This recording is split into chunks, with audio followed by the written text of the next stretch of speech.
Visas šis didingas paveikslas, išniręs iš nakties kerų, buvo tarsi jos esybės būties alsavimas,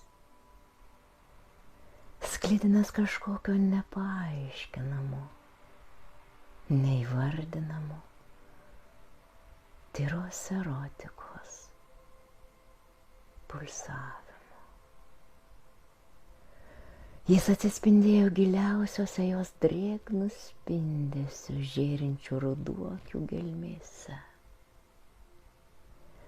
Jo persmelktas buvo jos kvapas, primenantis saldų karšto vyno aromatą. Jos balsas, kurį išgirdęs, jauti, kai burnoje ima kaupti seilės, o šoktelius širdis ima lyg pamišusi daužytis krūtinėje.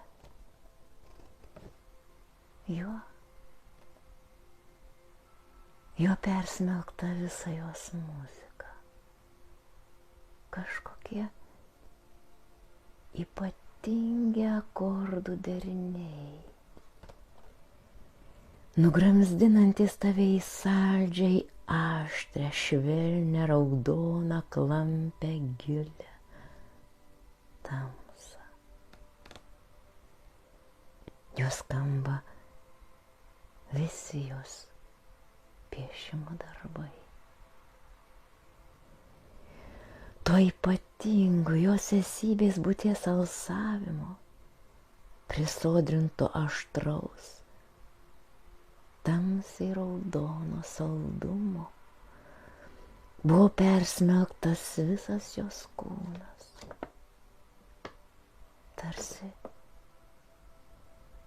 Tarsi išteptas to nematomu klampumu, švelniu, svaiginančiu tamsiu raudoniu, kurio negali atsisakyti. Jis taip svaigina, jis įsiskverbia į visą tavo kūną, širdį, sielą, jis užvaldo tave, tapdamas tavo gyvybės eliksyro šaltiniu,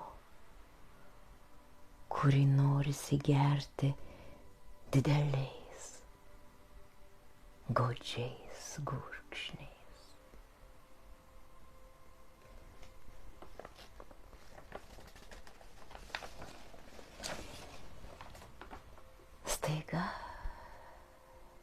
Staiga tu atsisukai.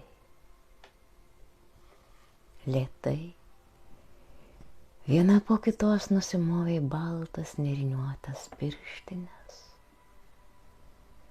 Laikydama jas kairėje rankoje, švelniai perbraukai dešiniosios rankos pirštų pagalvėlėmis ir atsargiai, paguldžiusi ant juodo blizgaus fortepijono paviršiaus, priėjai lėtų žvilgsniu ir švelnias rankas sunėrei man ant kaklo.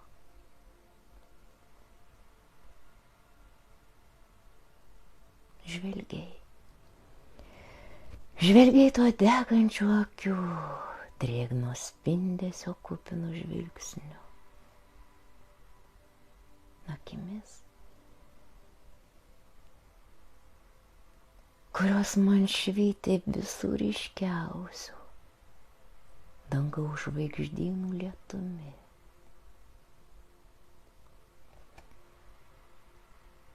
Girdančių mano sielą, į kurį galėčiau žiūrėti visą amžinybę. Visą amžinybę. Niekada neužmerkiant akių.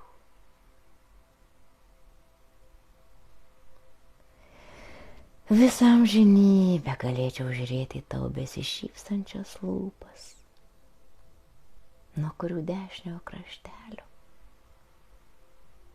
visada nusitrina lūpdažis. Visą amžinybę galėčiau žiūrėti į vos pastebimas duobutes tavo skruostuose.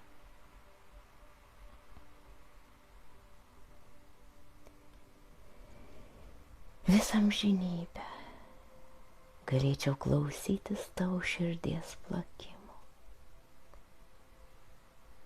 Jis visas iš muzikos akordų, susipynusių jausmų pynėmis, plaka